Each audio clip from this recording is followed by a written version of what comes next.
For years, rumors have circulated that the world's leading crime syndicates hold top-secret summit meetings where the dark lords of the underworld plan strategies for spreading the virus of drugs, vice, and corruption.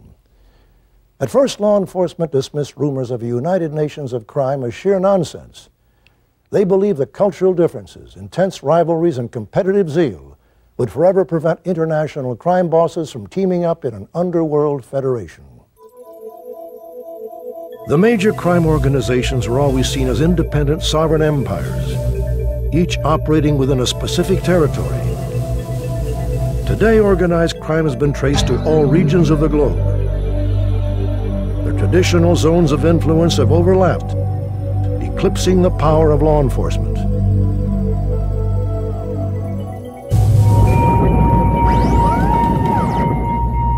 To track the spread of organized crime, computer profiles have been established of the leading international syndicates.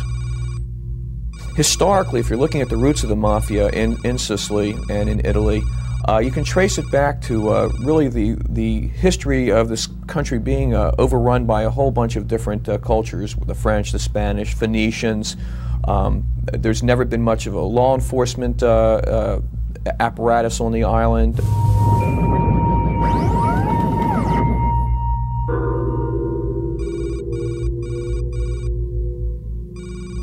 The Russian Mafia is an extremely problematic group for law enforcement, and what makes them different is that here you're talking about some extremely bright individuals who are experts at carrying out a whole range of activities that are illegal. Everything from illegal immigration to insurance fraud to crimes within Russia to a growing involvement here in the United States.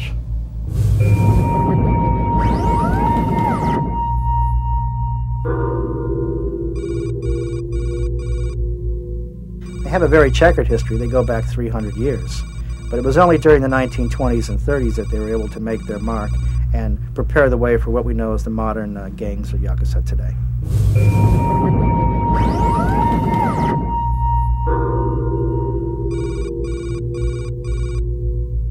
And really the modern American Mafia, as we know it, was born up on those streets in the boyhood rumbles of guys like Luciano, Lucchese, and Frank Costello, and Vito Genovese. They all knew each other, and they were all in the same, what was called a borgata.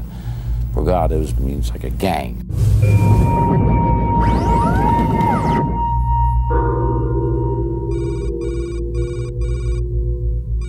Pablo Escobar, along with the other members of the Medellin cartel, were able to mass market the cocaine, which made it, they controlled everything from production to transportation and distribution. So it became a cartel as opposed to just two independent type groups working together.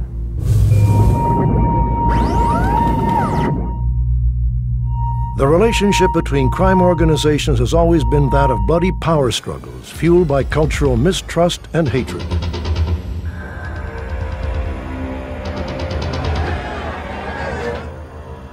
Ever since the 30s, there's been bad blood between the Sicilian and American Mafia.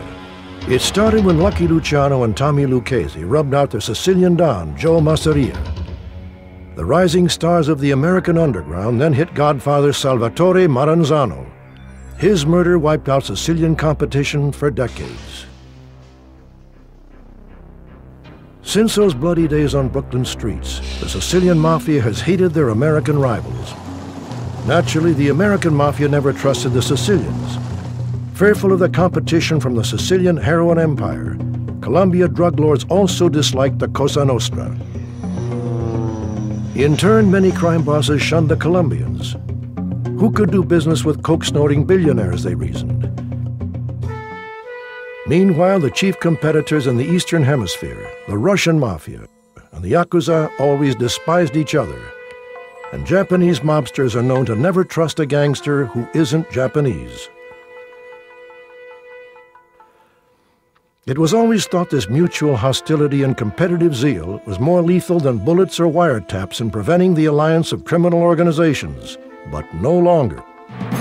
You see alliances among organized crime groups, each of them capitalizing on their strengths, their knowledge of a particular region, And they've also been extremely clever at using the computers for a whole variety of their activities, from promoting drug trade to transferring money around the world to laundering money offshore and using it and encrypting their files so that law enforcement can't even find out what they're up to.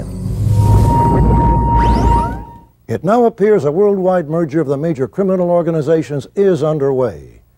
If it succeeds, organized crime will be the largest business enterprise on the planet. Ironically, it was a crackdown by law enforcement that sparked the first partnership of international criminal syndicates.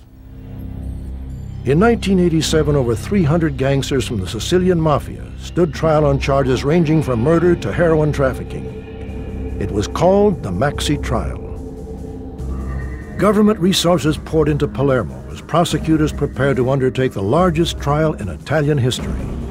The prosecutor's office was provided with all the support needed to move the trial forward safely and efficiently.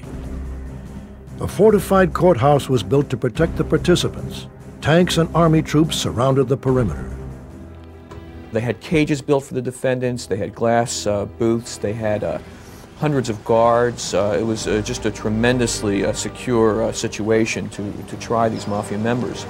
And the Mafia members throughout the trial would spit at the authorities and yell obscenities. And in one case, one of them actually stapled his lips together to show he would not break the code of omerta, the code of silence. For centuries, the oath of silence has protected the Sicilian Mafia. But in the 80s, the light of justice and the courage of a man pierced their dark shroud of secrecy. Judge Giovanni Falcone believed in the power of law, believed the truth of justice could illuminate the shadow of lies that shielded the Cosa Nostra. Falcone was a man of faith.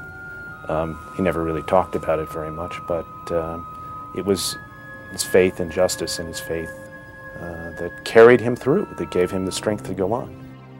Out of the hundreds of mobsters on trial, Falcone had his sights set on Tito Riina, the godfather of the powerful Corleone family.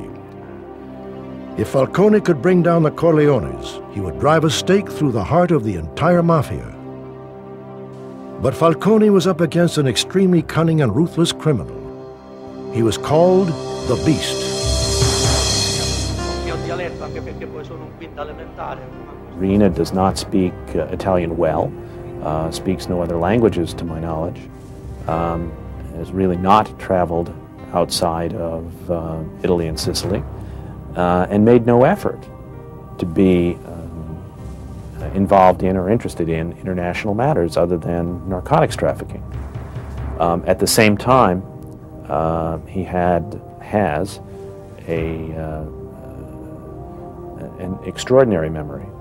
People say that he never forgot any slight or any favor, and would reward those who favored him and eliminate those who had slighted him.